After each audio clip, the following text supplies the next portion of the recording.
Hi guys, in this video I'm going to go over how to find the surface area of rectangular prisms. First, make sure you watch the video.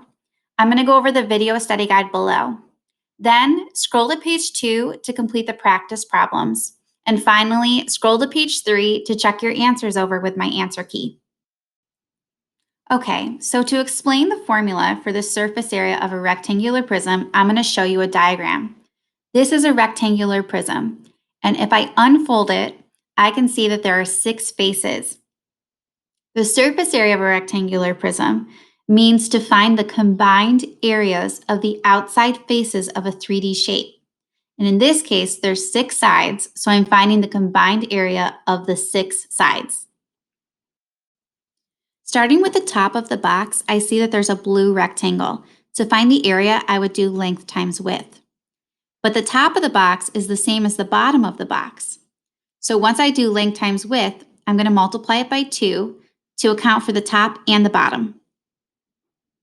Now looking at the front of the box, I see that there's a rectangle right here, and to find the area, I would do length times height. But the front of the box is the same as the back of the box. So once I do length times height, I'm going to multiply it by 2 to account for both of those sides. Finally, looking at the side of the shape, I see a green rectangle. To find the area, I would do width times height. The 2 sides of the shape are the same, so once I do width times height, I'm going to multiply by 2. And that is how the formula accounts for all 6 sides of a rectangular prism. One example of surface area is finding out how much wrapping paper is needed to cover an entire box. Okay, moving on to our example number 1, find the surface area. So step 1, you have to write down your formula, and I already wrote it down just to save a little time. I always take the time to go up to my dimensions and label them as length, width, and height. It's okay if you label yours slightly different than mine.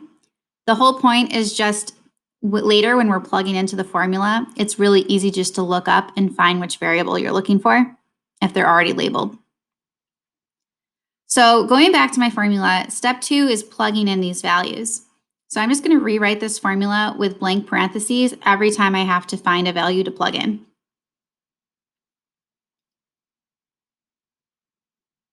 Now that I have that all set up, I'm going to start going through my formula. So it says 2 times length times width plus 2 times length times height plus 2 times width times height. Once you have everything filled in, you're going to notice that you have to multiply before you add. So I'm going to multiply these 3 clusters of numbers. There we go. And now that I have those products, I'm going to find the sum. So I'm going to add those 3 numbers together. And I get 108 inches squared. Now, one way to remember that the units are squared is if we're finding area, it's units square area. All right, next example, I already have my formula down and I'm labeling my sides. Now I'm going to plug in. So I have 2 times my length of 15 times my width of 2 plus 2 times my length of 15 times my height of 5 plus 2 times my width of 2 and my height of 5. Once you've carefully plugged in all of your values, then you start multiplying the 3 clusters of numbers you see in the formula. And once you get their products, you're going to add them together and find the surface area. So here the surface area is 230 meters squared. Okay, this next example is different. It's saying the surface area is 250 centimeters squared.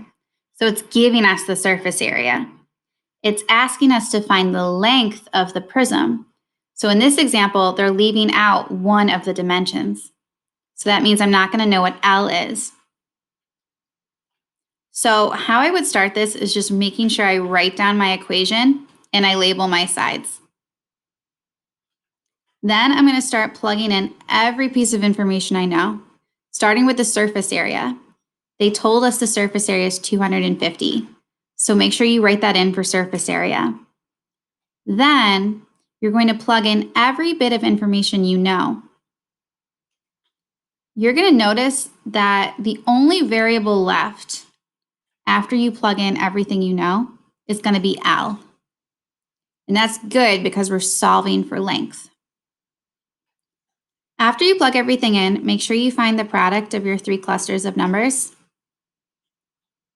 And you're going to notice that you still only have the variable L that you're solving for. And we know how to solve equations. So after I have these three products written down, I'm going to combine like terms. I'm going to subtract 50 from both sides. I'm going to divide both sides by 20. And I'm going to find out that the length is 10. Now make sure you realize that the length is 10 centimeters, not 10 centimeters squared, because we found a side length, not the surface area. Okay, last example. The surface area is 32 inches squared, which means they gave us surface area again. Find the height of the prism. So this time the dimension we're solving for is h. So we're going to know every value except h. So I'm going to start plugging into my formula that I wrote down, starting with my surface area of 32. Then looking at my box, I'm going to say that my length is 2 and my width is 3. And then I'm going to start plugging in those values. You're going to notice that the only variable that's left is h, which is good because we're solving for the height. All right, next step, you want to multiply, rewrite. Now we just solve the equation like normal. I'm going to combine my like terms and then go through my inverse operations, starting with subtracting 12 from both sides and finally dividing both sides by 10. Now I found the height is 2. Now be careful, it's 2 inches. It's not 2 inches squared because here we solve for a side length. We didn't solve for the surface area. Make sure you come back to these two problems if you're given the surface area and you're trying to find a side length.